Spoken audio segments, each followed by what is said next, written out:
Olá, amigos do programa Castelo Forte. É bom podermos nos reencontrar mais uma vez. Hoje nós temos o privilégio de conversar, de trocar ideias, de aprendermos um pouco com o trabalho que é realizado pela Liga Feminina de Combate ao Câncer aqui em Lajeado e através da sua presidente, Márcia Araújo. Muito obrigado, Márcia, por estar conosco aqui em nosso programa. Seja bem-vinda e lhe convido para que fale um pouco conosco desse trabalho tão importante que também tem nesses últimos meses feito alguns alertas especiais às mulheres, mas também aos homens. Tem muita coisa importante sendo feita aí. Então, Márcia, obrigado mais uma vez. Poderias nos contar um pouquinho do seu trabalho, como funciona a Liga? Bom, agradecer esse espaço para que nós possamos falar assim, de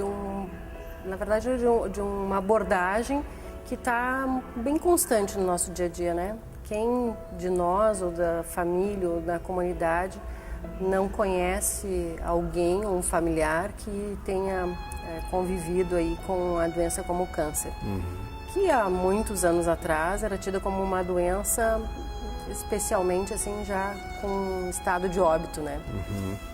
O que nós temos agora, atualmente, acompanhando as pesquisas, é que hoje a evolução das pesquisas nos trazem um alento de que temos muito mais certeza de cura desde que nós tenhamos a prevenção, né, como uma medida primeira. Então, a Liga, especialmente aqui em Lajeado, vive um momento bem especial, porque o Hospital Brunborn, há mais ou menos de 6 a 7 anos, está desenvolvendo um espaço de pesquisa. Então, isso quer dizer que nós tenhamos aqui o que tem de melhor de medicação, o que está de mais atual de medicação no mundo, aqui em Lajeado, no Rio Grande do Sul, no Brasil. Isso nos dá a possibilidade, então, de ter mais certeza de que se nós tivermos assim, o hábito, a constância da realização dos nossos exames preventivos, aquilo tudo que nós ouvimos os médicos, né, todo agente de saúde nos orientando para que a gente possa ter as mulheres, o exame de mamografia, os exames de colo uterino, que são hoje a causa de maior morte no número de mulheres. E aqui no Brasil e aqui no Rio Grande do Sul nós temos um índice muito alto, né, de mulheres com câncer de mama e câncer de útero. Nós temos aí um número também bastante elevado de câncer de próstata.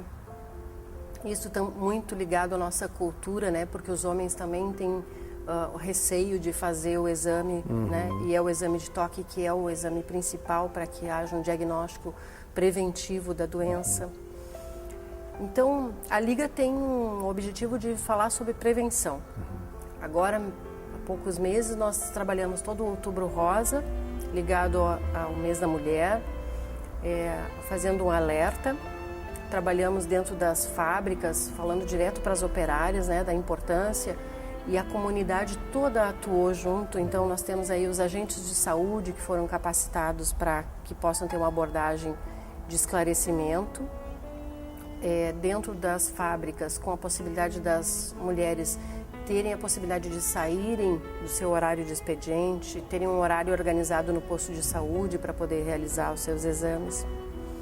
E também, por que não, né, no mês de novembro, o Novembro Azul, nós falamos então do câncer de próstata.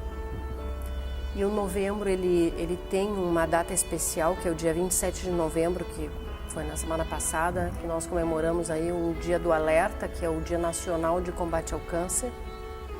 E isso tudo sempre focado, né, de que é melhor prevenir, e tendo a prevenção, nós temos uma chance muito maior de obter a cura. Márcia, falastes bastante da prevenção. Para que haja prevenção, talvez seja necessário e importante nós podermos falar um pouco mais abertamente dessa situação, dessa doença que é o câncer. Como vocês também na Liga percebem, as pessoas elas estão conversando, falando sobre isso, ou existe ainda muita resistência até o fato de falar sobre o câncer, de dizer que alguém está com o câncer? Se fala disso ou as pessoas ainda não gostam de falar? O câncer ainda culturalmente ele ainda é visto como uma doença de óbito, né? Portanto, isso na comunidade... Mas à medida em que se atua como voluntário, tu começa a também, através da informação, a entender que essa é uma doença como uma doença do coração. O câncer deve ultrapassar até 2020 pela pesquisa, e nós temos aí, são dados do INCA, né, do Instituto Nacional do Câncer, que diz que em 2020 nós vamos ter mais mortes de câncer do que do coração. Então, a importância de que a gente possa falar dessa doença como como qualquer doença, né? Mas ela não é uma doença comum, porque os tratamentos para curá-la são bastante de sofrimento, né? O paciente numa quimioterapia tem tantas consequências do tratamento que parece que isso vai ser muito trágico, né? E ainda por conviver com o trabalho voluntário e conviver com as famílias, eu não sei se te dizer se é mais difícil tratar a parte emocional do paciente quando fica sabendo da doença ou tratar a doença. A doença em si. Né? E isso está muito ligado à questão emocional do paciente, né? Se ele tiver uma estrutura familiar, se ele tiver ânimo para enfrentar o tratamento, se ele... Nós estamos falando aqui dentro desse espaço, né? Como não falar de fé, né? Acreditar que é possível a cura. Então ele vai ter um resultado muito diferenciado, né? Porque ele vai encarar, a gente vê os pacientes dentro do hospital. O paciente que encara a doença de uma forma aberta e falando abertamente, eu estou com essa doença, mas eu vou vencê-la, ajuda no tratamento. Duas coisas, Márcia, que me chamam a atenção ainda. A questão do estilo de vida da pessoa. O nosso estilo de vida, qual a importância disso? E depois, em segundo lugar, em cima do que tu falastes, em relação à família. Como a família se relaciona, o papel dela em relação a esse familiar que está com o câncer. Se pudesse comentar disso. Então, dentro da prevenção, nosso estilo de vida, o que vocês têm percebido que ajuda? Nós recebemos muita orientação da parte técnica, né? Ali com os médicos e sempre a abordagem retrata de uma vida mais saudável, de uma alimentação saudável, de hábitos de saúde saudáveis, que a gente possa fazer exercício físico, em que a gente possa escolher uma alimentação mais equilibrada. Principalmente um dos indicadores que hoje chama bastante atenção aqui na região do Vale do Taquari, alto índice de mulheres alcoólatras, alto índice de mulheres fumantes. Isso traz consequências em relação a essa doença. Então, nós temos hábitos que podem nos levar, né, a ser acometido por uma doença como o câncer. Mas isso não aparece de um dia para a noite. Então, as pesquisas mostram que o câncer pode aparecer 5, 6, 7, 8 anos depois. Aí a gente convive numa comunidade que diz, mas eu tenho alguém que fuma há 30 anos e não tem uma doença como essa. Ele teve a sorte, né? Porque o câncer, nós todos temos a possibilidade de a doença se manifestar. Então, são hábitos e atitudes que vão fazer a diferença em relação à saúde. Isso a gente ouve bastante, essa questão, mas o meu tio, o meu avô fumava e nunca teve problema, né?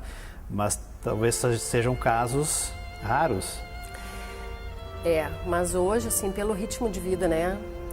Voltando então no caso das mulheres. As mulheres trabalhando fora têm mais pressão em relação a resultados. A sociedade criou um ritmo de vida em que a gente não tem muito tempo de fazer lazer, de comer com tempo para comer. tempo para a família.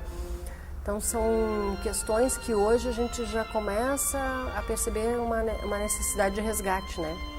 De qualidade de vida, de se optar por alimentos mais adequados, né? Por hábitos, inclusive de higiene, que sejam adequados, né? É quando a gente fala com os jovens hoje, né? Falando em prevenção com os jovens, a importância deles saberem das atitudes deles em relação à vida sexual, né? O que isso pode ocasionar também para frente. Então isso tudo está muito ligado à educação e os índices também que a gente vê nessas pesquisas que o próprio dentro do hospital nós temos, em relação a países desenvolvidos, nós temos comunidades que têm o hábito de ir aos médicos, né, de acompanhar a sua saúde.